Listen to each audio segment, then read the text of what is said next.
Or should I stay or should I go? Should I stay or should I go? Are we going to sell this property now? All right, so this one, or should I stay or should I go? Now that song's stuck in my head. Should you sell a property? What are some things that you need to look for? Now, caveat before I go into all of this is that you can be there are some people out there who are very emotionally connected internally, intuitively, and who just know without needing to go down this list of questions, which I'm about to go through with you. But there are a lot of other people out there who are analytical. So this video is a little bit for both. I'm talking to both people right now. So sometimes you already know the answer intuitively. If you were to make a decision, 3, 2, 1, what's the answer? What does your gut tell you? Some people work like that. Other people do not. It's true fact, 51% of people are analytical and need to wait on decisions. The other 49% of people, and one of those, work on more intuitive stuff. It's human design stuff. Anyway, so should you sell or should you not? Here's a bunch of things to consider. Let's walk through them one by one. Okay, number one is, can I still move forward without actually selling this property, right? So some people can actually aren't stuck and they can still keep continuing. They have the capital growth. So the two things that you always need to identify, can I move forward? Number one is, do I have the capital? So AKA the cash or the equity that I can cash out and move to buy and fund the next deal? And do I have the lending or borrowing capacity to still move forward? If you can, then you might not need to sell said property, but there's a lot more to it, right? Is there going to be a short-term boom in the near future for this particular area? So if you've got a property that you're holding on to, but it might, there might be forecast of data. And if you use the buyer's agents I refer you to, they have forecasting data of every single suburb across Australia. So they can tell you, if you want to pass their address across to them, they can tell you whether or not what the capital growth is going to be in the next 12 to 18 months. I think the data goes out as far as 18 months. So that way you can get a little bit of an indicator, because if it's their turnaround saying it's only 1 or 2%, it might make sense to sell it, right? But if they're like, fuck, it's going to go through like 10 or 15% growth, it might be worth you holding on to just for the next 12 months, all right? But there's some other factors as well, though. Is that capital going to be enough if you sell the property and whatever is left over, is that actually going to be enough to replace it, to buy another one? So many people, especially real estate agents, oh gosh, they do this all the time, right? Because they're in this world of like selling all the time. My own personal real estate agent in Melbourne, who I love her. So she sold my first property. And I'll explain to you why I sold that first property. She sold my property for me, but she was also my property manager. She's an absolute legend. Very, very, very real estate agent. And she sold it because it was such a good time to sell. Awesome. But it wasn't a good time to rebuy. And so the money that she'd gotten and walked away with wasn't actually enough to replace it with something else, right? So which leads us to the fourth question, which is the capital that you get, so the cash that you walk away with after selling it, can I, if I get that and pull that out, is it actually going to get a better ROI than if I didn't sell it? So you've got to think about, if I sell, what's the purpose of me selling this, first of all? Actually, that's a really good question. Let's put that in the list of questions, actually, now that I'm doing that. There you go, just chucked in as number 2. What's the purpose of selling? So if I have a think about the purpose of selling, what is the ROI that I'm going to get if I'm repositioning my money? So if I walk away with, say, for example, got $100,000 of equity in a property, is that $100,000, is it going to perform any better being allocated to another property? So for example, can the existing place be uplifted in rent or value, so be like, for example, doing some sort of cosmetic renovation on the property for the same value of selling the property? So for example, I have a property right now that I could sell because it's done amazing in capital growth. I could sell it and then reposition that into a property that's going to get a higher yield. However, I could also do a renovation on that same property without having to sell it. I could just do a renovation on it instead and uplift the value. And so these are some of the things that you need to have a think about too.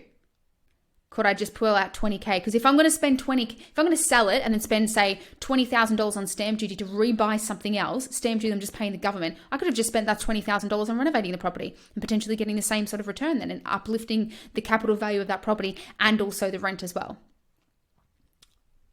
So that's definitely that's probably one of the most important questions to ask is, are you going to get a better ROI if you repositioned it somewhere else? Or how else could you reposition that capital onto the existing property or maybe even another property, right? Rather than you having to go through the emotionals of selling something, because selling property is so fucking expensive. What people think about is they don't think about actually is the cost of selling and then the cost of replacing it with another property.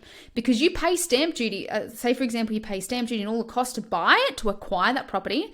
Then you might, for example, pay capital gains tax and stamp duty and selling agent cost on selling it. But then there's the third thing, which is then now I've got to repay stamp duty and buyer's agent's cost and all that sort of thing to replace and rebuy it with something else. So there's actually 3 different transactional costs here that we've got to measure. Right? So can that property be uplifted and do a renovation on it, which might be a little bit easier? Have a think about that. Could it be easier or would it be more effort? Right? It's going to come down to another question I'm going to talk to you about in a moment. And is the distraction, this is also another key thing, is the distraction of getting potentially 1%. So if you turn around and say for example, you work out the numbers and it's like, okay, I can get a 1% higher return off my capital being placed over here. Is that 1% worth going through the process of selling and then replacing it, so rebuying something else? Or are you missing out on what we call opportunity cost? So opportunity cost is where your effort of you as the investor, where is your time best spent? Because you might be able to get 1, 2, 3, 5% higher return on this money, but if you pulled out the equity and say, for example, you're not stuck, could you pull out that equity and then just go through the transaction of just buying or acquiring another property, which could get a higher return if you just put your effort over there? So remember one of Grant Cardone's famous quotes, wherever your energy goes, your money flows. So important. So focus on consistently making more, which will help you with making your decisions. So I'm always thinking, where is my highest ROI going to get to? But also, what is the effort of me personally going through this? This is extremely important for business owners. For business owners, if you're going to get 2% growth over here, 10% extra if you were to do that sell, but is that worth the opportunity cost of what you're going to lose potentially inside your business? Because that's where your real effort is in making money in your business.